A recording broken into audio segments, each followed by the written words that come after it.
Picture this. You're walking through the opulent halls of 16th century Spain, and you catch a glimpse of something that makes your stomach turn. The queen herself, Isabella of Portugal, is standing over what appears to be another victim, her lips curved into a smile that chills observers to the bone. But the whispers that follow in her wake tell a story far more twisted than anyone dared imagine. Because this woman didn't just destroy lives for political gain. She turned human suffering into her personal entertainment, and what she did behind closed doors represents some of the most disturbing acts of calculated cruelty in European history. Before we dive into these forgotten chronicles of power and perversion, if you're fascinated by the dark secrets hidden within royal history, consider hitting that like button and subscribing for more content like this. And please drop a comment below letting me know where you're watching from. This is the story of how absolute authority can transform a human being into something monstrous, how isolation breeds madness, and how one woman's twisted desires left a trail of destruction across an entire empire. The name Isabella of Portugal might sound familiar from your history books, but the version you learned about was carefully sanitized. The real Isabella was something far more sinister, a predator who used her royal position to indulge in acts so depraved that chroniclers of her time struggled to find words adequate to describe them. Let's begin with the woman who would become history's most notorious Black Widow. Isabella wasn't born into evil, though some would argue the seeds were planted early. When she entered the world in 1503, she was greeted as a precious gift, the daughter of King Manuel of Portugal and Maria of Aragon. Her birth represented the culmination of careful dynastic planning, a living symbol of alliance between two of Europe's most powerful kingdoms. But privilege came with a price that would warp Isabella's understanding of human relationships from the very beginning. She was raised in complete isolation from normal social interaction, surrounded only by servants who existed solely to fulfill her every whim, and courtiers who treated her words as divine commandments. Imagine never being told no, never facing consequences for your actions, never encountering anyone who saw you as anything other than a vessel for their own advancement. The royal court of Portugal during Isabella's childhood was a place where human life held little value beyond its utility to the crown. She witnessed executions as entertainment, saw servants beaten for minor infractions, and learned that power meant the absolute right to inflict suffering without consequence. What might have horrified a normal child became Isabella's baseline understanding of how the world functioned. By the time she reached adolescence, those around her began noticing disturbing patterns in her behavior. Palace records, carefully hidden for centuries, describe incidents that should have raised alarm bells. She reportedly delighted in watching animals being slaughtered for royal feasts, not for the spectacle, but for the expressions of pain and terror on their faces. She would request private audiences with servants who had committed minor offenses, ostensibly to show mercy, but these meetings often left the servants traumatized and reluctant to speak about what had transpired. The first human victim of Isabella's developing sadistic tendencies was likely a young lady-in-waiting named Caterina, whose disappearance was officially attributed to a sudden illness. But whispered accounts from other servants painted a different picture, one of systematic psychological torture that drove the girl to flee the palace in the dead of night, never to be seen again. Isabella was only 15 at the time.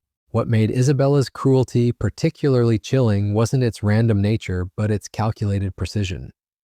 She seemed to possess an almost supernatural ability to identify people's deepest fears and vulnerabilities, then exploit them with surgical accuracy. A servant afraid of heights might find herself assigned to clean windows on the highest towers. A courtier terrified of enclosed spaces would be summoned for lengthy private meetings in the palace's smallest chambers. But Isabella's true nature remained largely hidden because she was, by all accounts, breathtakingly beautiful and possessed of considerable charm when it served her purposes. Visitors to the Portuguese court described her as angelic, with golden hair that caught sunlight like spun silk and eyes that seemed to hold depths of compassion. She could recite poetry that moved listeners to tears and play musical instruments with such skill that grown men wept at the beauty of her performances. This combination of outward perfection and hidden monstrosity made Isabella the perfect predator. People wanted to believe in her goodness because the alternative was too disturbing to contemplate. How could someone so lovely, so refined, so seemingly blessed by divine favor, harbor such darkness within her soul? The answer lay in something far more terrifying than simple evil. Isabella had learned to derive genuine pleasure from the suffering of others.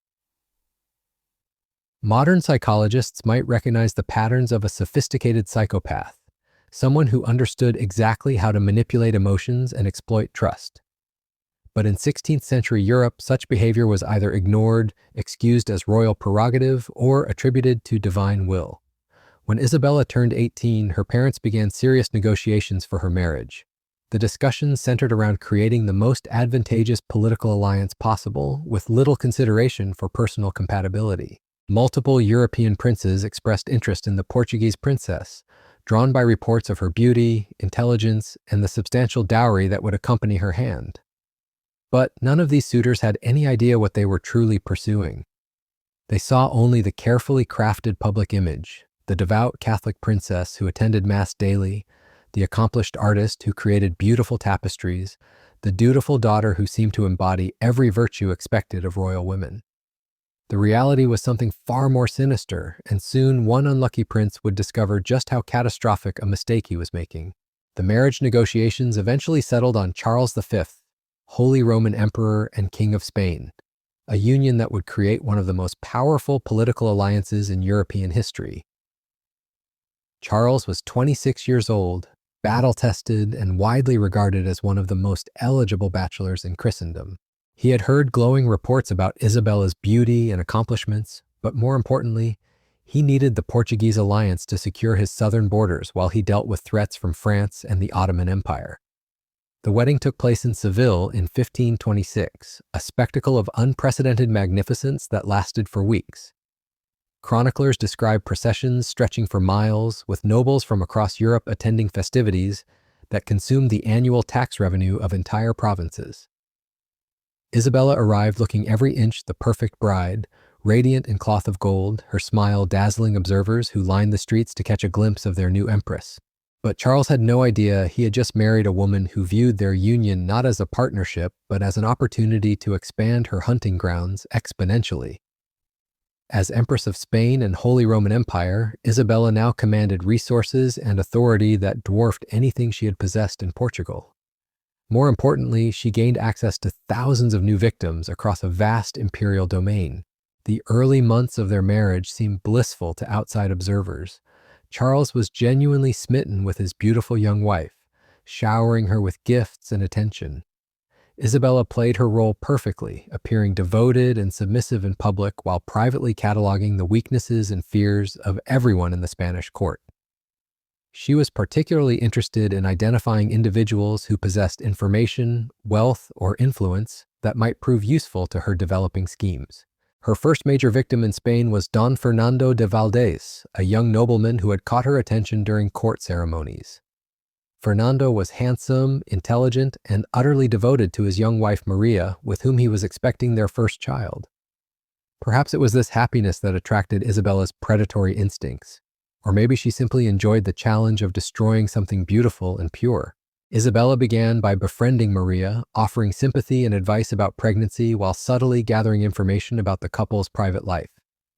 She learned about Fernando's gambling debts, his secret fears about fatherhood, and his growing anxiety about providing for his expanding family.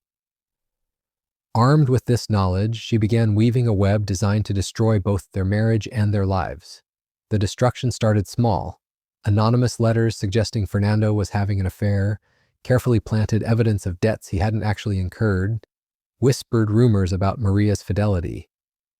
Isabella orchestrated each revelation with the precision of a master puppeteer, timing each new crisis to maximize psychological damage. She would then appear as a concerned friend, offering comfort to both victims while secretly documenting their suffering for her own entertainment. The campaign lasted nearly a year, during which Isabella methodically dismantled every aspect of the couple's happiness. Fernando began drinking heavily, convinced his wife was betraying him with multiple lovers. Maria, devastated by her husband's accusations and increasingly erratic behavior, suffered a miscarriage that sent her into a depression so severe she rarely left her chambers. The final blow came when Isabella arranged for Fernando to discover what appeared to be love letters between his wife and another courtier, letters she had forged herself with meticulous attention to detail. Fernando challenged the supposed lover to a duel and was killed in the encounter exactly as Isabella had anticipated.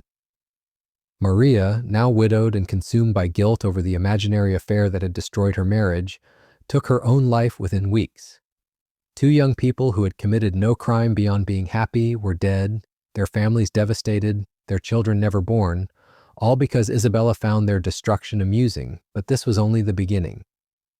Over the following years, Isabella refined her techniques and expanded her operations. She developed networks of informants throughout the Spanish court, paying servants and minor nobles to report on the private lives of their betters. She collected secrets like other people collected jewels, storing away compromising information until the perfect moment to deploy it for maximum damage. Charles remained oblivious to his wife's true nature, partly because she was careful never to target anyone he cared about deeply, and partly because her public persona remained flawlessly constructed. She bore him children, supported his political decisions, and played the role of devoted empress with such conviction that even his closest advisors praised her virtue and wisdom. Behind closed doors, however, she was orchestrating a reign of terror that left dozens of families destroyed and countless individuals psychologically scarred. The most disturbing aspect of Isabella's behavior wasn't the cruelty itself, but the calculated joy she derived from it. Servants reported seeing her laughing alone in her private chambers while reading reports about the latest victim's downfall. She kept detailed journals documenting each campaign of destruction, complete with sketches and pressed flowers, marking particularly satisfying moments. These journals, discovered centuries later, hidden behind false walls in the palace, reveal the mind of someone who had transformed human suffering into an art form.